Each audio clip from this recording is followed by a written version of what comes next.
This is how we take your blood donation and collect platelets. So what you are looking at here is lots of buffy coats. This is what's left in the middle of the blood donation bag after it has been spun 1,000 of times in the centrifuge machines. Buffy coats contain platelets and white blood cells, but some red blood cells remain. That is why they're still red.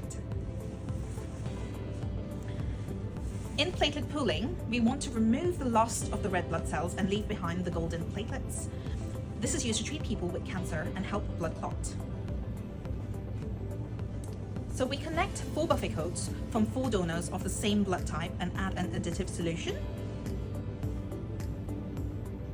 This machine connects the buffy coats and seals them to form a train of bags. The train is then hung up. Using gravity, the contents are then pulled together, foaming in the bag at the bottom.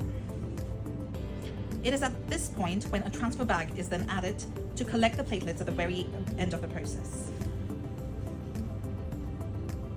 Several bags are then put in the centrifuge machine again. A wedge gets added to keep the bags stable. The machine will spin quickly for about 15 minutes. Afterwards, you'll see there's now 2 very clear layers, platelets at the top and a small amount of red blood cells at the bottom. So now let's separate them using a presser.